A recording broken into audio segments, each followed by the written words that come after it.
sa isang malayong kaharian ay mayroong kinikilalang dato at siya ay mayroong mga tauhan. Ang kanyang mga tauhan ay magaganda at siksi at pwede naman iba.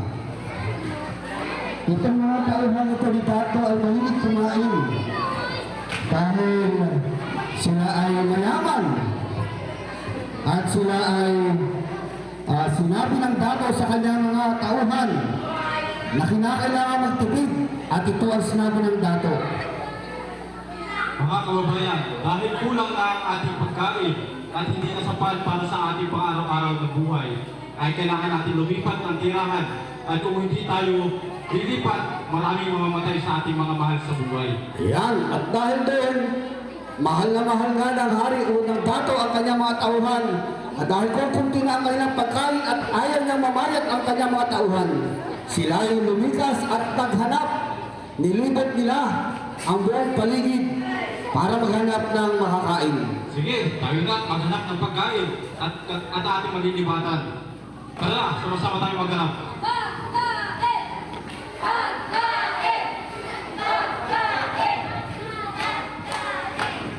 Yan, naglibot sila na naglibot.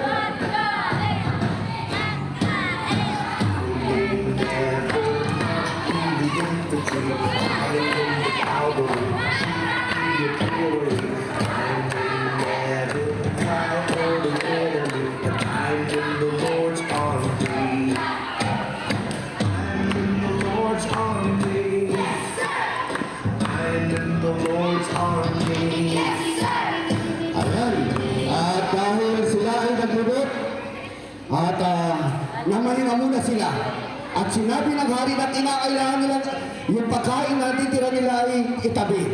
Dahil sa layo na ng ating narating at marami ng napapagod, tayo ay dito magpapahinga ng gabi at ang ating mga pagkain na titira ay ating kakainin. At na talaga ang hari ng tagabantay sa pagkain. Mga kawal, kumapit kayo sa akin. Oy, mga kawal daw, hindi nakatingin.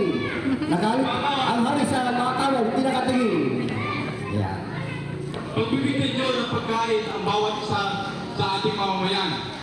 At kung sino ang makita ninyong sumaway at lumabang, bigyan natin ng parusa. Ayan, dahil malinaw sa mga tauhan ang bili ng hari na kinakailangan bantayan ang pagkain sa araw habang natutulog ang mga tauhan ng hari. Hindi na malayag dahil ang hari ay mayroong kapatid na si Kata.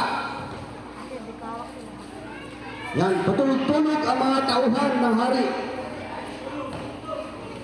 Tulog! Tulog! Nakamulat, tulog, pikit. Tulog! Pikit! Pikit ang tauhan, pikit, hindi nakamulat.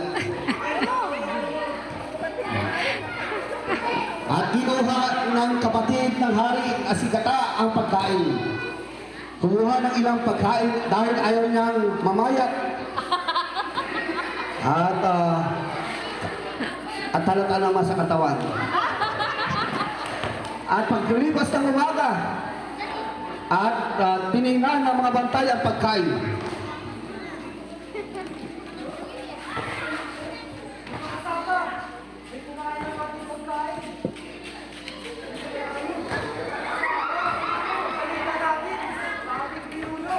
At pinalita, agad silang nagsumbong sa hari at ito ang kanilang sinabi sa hari.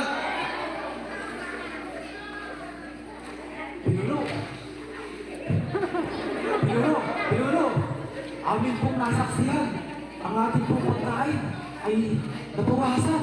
Ngunit hindi po namin natandaan at hindi klaro ang mukha ng salarin. Yan, sige, subukin nyo at alamin nyo kung sino ang kumuha at dalhin nyo sa akin. At sinabi ng hari sa kanyang mga tauhan at sa mga babaeng tauhan, maghanap, libutin ang lahat ng mga tao at tanungin ang mga bata kung sila nga kumuha ng pagkain. Silang lahat ay lumibot at tinignan ang mga bata. Yan, pinagtatanong kung sila kumuha ng pagkain.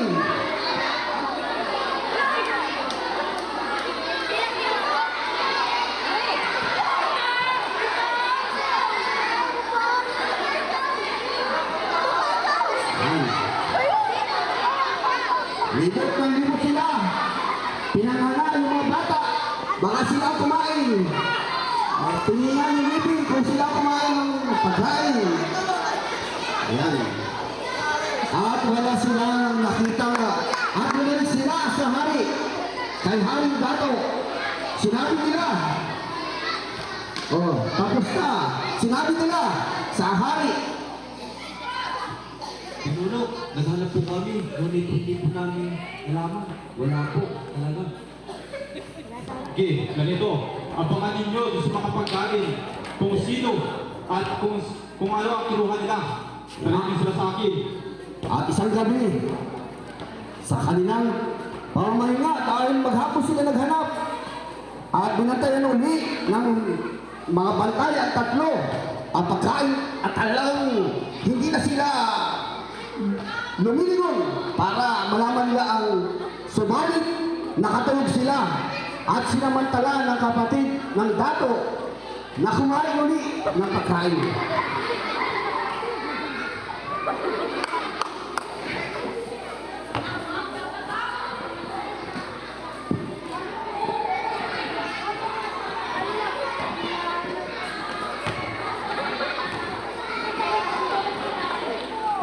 Ayan. Hindi nila nagmalayan na kinuha na naman kinain ng kapatid ng hari ang pagkain dahil alam daw mamayat. At isang kabukasan, nagkamulat ang mga tauhan at kanila natuklasan. Nabawasan ang mga pagkain at lumapit sila sa hari. Lumapit sa hari. At sinabi niya sa hari, nanginginig sila dahil ako na naman sila. At galit na galit ang hari. Ito ang sinabi. Dato! Wala naman yung pagkain natin. Hindi na naman namin dapat yan. Bakit kasi hindi nyo binabantayan? Pinakalang trabaho niyo, hindi nyo po magawa. Sige, hanapin nyo kung sino. Magaling mo muna kayo sa mga bata kung sino. At inahanap ulit. Yan.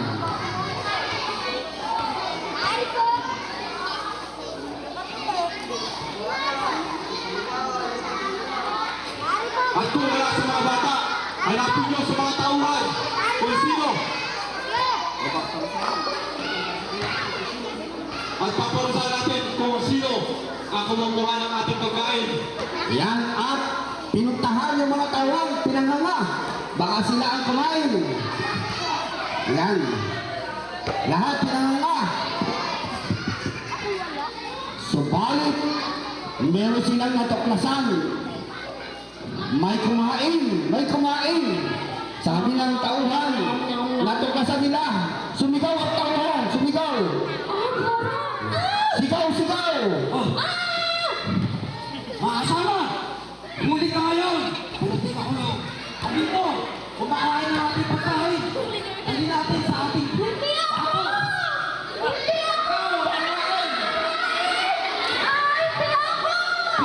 Pinuno! Matagpuan mo namin! Ang kumain! Ang pagsalarin! Ating pagkain! Alangan ng hari, ay ng pinakamamahal na kapatid na si Kata ang kumain ng mga pagkain. At mag-alala kayo na, kapatid ko yan, bilang pinakabunso ko kapatid. Bakit mo nagawa para naman sa ating mga kababayan?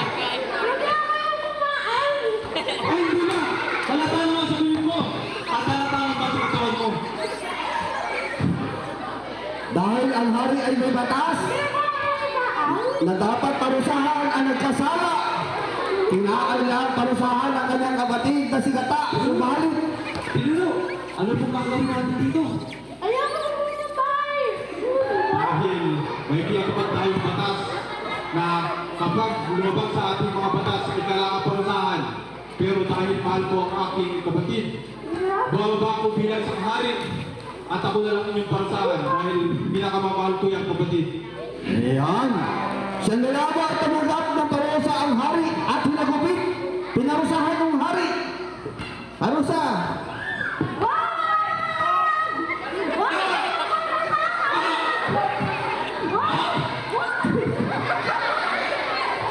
Yan.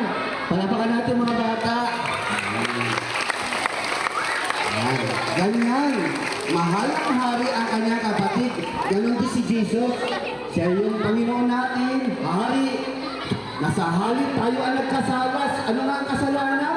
Mag-isip ka ng masama, magsalita ka ng masama, at gumawa ka ng masama, ito ay kasalanan. Sino nga? Taas ang hindi nagkakasala. Yun, ang kasalanan, ano? Sabi nga ng salita ng Diyos, ayon sa nasusulat, ano daw? Ayon sa nasusulat, walang matuwid, wala kahit isa, walang nakakaunawa, walang naghahanap sa Diyos. Ano? Ganon din tayo mga bata, tayo rin ay nagkasala, pero mahal tayo ni Jesus. Yun ang dahilan kung bakit siya namatay sa krus. Sabi ng salita ng Diyos, kaya na lamang ang pag-ibig ng Diyos sa sanlibutan, kaya niya ibinigay si Jesus. Si Jesus ang naparusahan, siya ang tumanggap ng parusahan na sa halip na tayo ang tumanggap ng parusahan. Namatay si Jesus sa krus upang ikaw at ako ay maligtas. Ganun tayo kamahal ni Jesus. Kaya mga bata, bagamat mahal tayo ni Jesus, meron din hatol sa mga tao ayaw tumanggap at ayaw manali kay Jesus sa parusahan doon sa walang hanggang paghihirap sa impyerno. Pero ayaw ng Diyos na tayo pumunta sa impyerno, kaya nga ibinigay niya si Jesus. Sa paano para tayo pupunta sa langit balang araw? Kinakailan natin lumapit kay Jesus, aminin natin na tayo ay isang makasalanan. Kinakailan natin pasisihan natin mga kasalanan at tanggapin natin si Jesus bilang Panginoon at siya nagbayad ng ating mga kasalanan. Mga bata, gusto ba natin tanggapin si Jesus ngayong hapon? Para balang araw, tayo tatanggapin ni Jesus sa langit. Sige, tayo at tumayo at tatanggapin natin si Jesus. Pwede kayo